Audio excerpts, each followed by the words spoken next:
Lagi bersama saya, Nemiana Yasin Tambu. Dalam video kali ini, saya akan menjawab pertanyaan-pertanyaan dari Pak Greg mengenai krisis ekologis. Pertanyaan pertama, apa yang baik dilakukan dan yang tidak baik dilakukan krisis ekologis? Apa yang baik dilakukan? Pertama-tama, saya akan menjelaskan tentang yang baik yang dilakukan pada krisis ekologis. Sebelum itu, saya akan menjelaskan terlebih dahulu secara singkat krisis ekologi itu apa sih? Krisis ekologi itu merupakan krisis manusia spiritual modern yang menghilangkan Tuhan dalam hubungan dengan alam. Manusia pada zaman sekarang ini menyukai teknologi dan industri yang tidak stabil.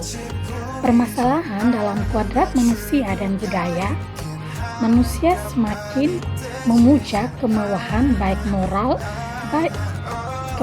kemewahan, apalagi manusia yang memiliki mobil, rumah, manusia itu akan merasa lebih baik dari yang lain, padahal mereka malahan yang lebih mengkonsumsi krisis ekologis tersebut. Maka dari itu, ada beberapa yang baik yang dilakukan dalam krisis ekologis. Yang pertama, perlu adanya pertobatan dan berpikir sebelum bertindak, konsumsi sebelum masanya karena kalau tidak percuma, serta berpikir secara kritis. Yang kedua, menerima kestabilan solusi dan berpikir cara masyarakat bersahabat dengan alam. Oleh karena itu, kita perlu mempelajari tentang mitologi dan agama-agama juga perlu untuk mengajarkan tentang melindungi lingkungan kita. Dalam agama Katolik, contohnya Laudato Si, ada relasi persahabatan antara manusia dan Tuhan. Yang kedua, yang tidak baik dilakukan krisis ekologis. Kita manusia pada masa sekarang ini diibaratkan sebagai parasit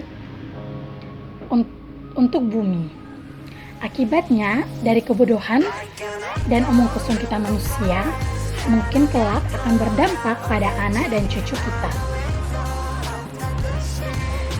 Dunia kita saat ini berada dalam situasi kerapuhan dan krisis ekologi semakin bertumbuh dan parah. Manusia juga melakukan pengelolaan sumber hampir tanpa memperdulikan peran etika. Krisis ekologis manusia ini juga dihadapkan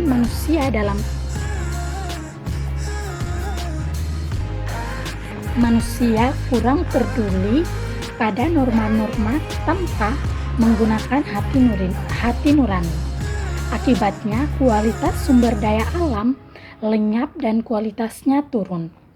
Dan akibat krisis ekologi ini dalam kehidupan sehari-hari manusia, yang pertama, krisis kemiskinan, yang kedua, ketidakadaan ekonomi, serta menurunnya kualitas kesehatan. Krisis ekologis ini juga menggunakan eksistensial manusia seperti polusi, pemanasan global, ledakan polusi, erosi tanah, naiknya permukaan air laut, gizi berkurang, kuman atau virus-virus baru, makanan sehari-hari yang beracun, dan akibatnya juga pada manusia, terlebih pada anak dan cucu kita kelak.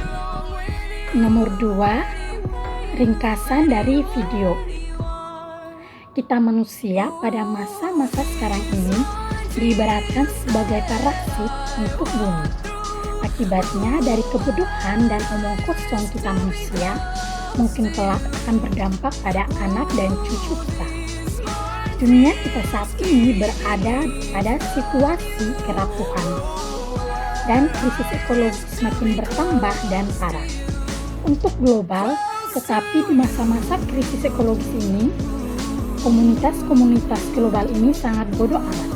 Alasan komunitas bodoh amat karena tidak adanya keputusan untuk mengatasi ancaman krisis ekologis ini. Atau dalam kata lain, mereka tidak berpikir secara cerdik.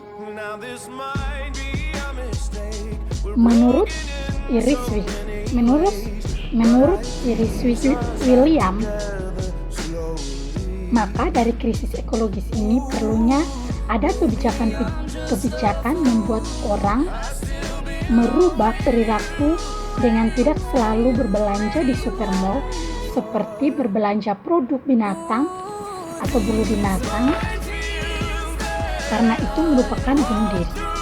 Bagi generasi muda, solusi berikutnya mobil ramah lingkungan. Tetapi menurut pandangan William juga, ini merupakan solusi yang bodoh dan akan tetapi menggunakan besi. Dan hal ini tetap bukan solusi karena polusi manusia juga terus bertambah dan bertambah. Jadi pengonsumsi mobil juga akan tetap bertambah. Jadi William ini mengatakan solusi jika tidak benar-benar mengatasi krisis ekologis sama saja bohong dan akibatnya akan memperburuk polusi. Jadi ada beberapa hal yang dilakukan. Yang pertama, dalam mengatasi krisis ekologis. Yang pertama, perlu adanya pertobatan dan berpikir sebelum bertindak.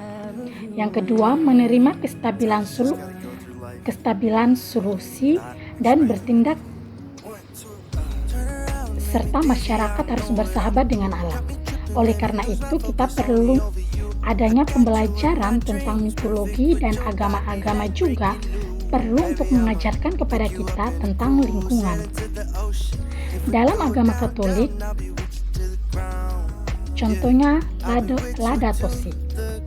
Dalam krisis ekologis ini, mereka menyalahkan pabrik, bangunan rumah, air polusi, mengotori udara, dan ini juga akan merusak generasi muda dan mereka tidak akan menikmati alam yang bersih lagi.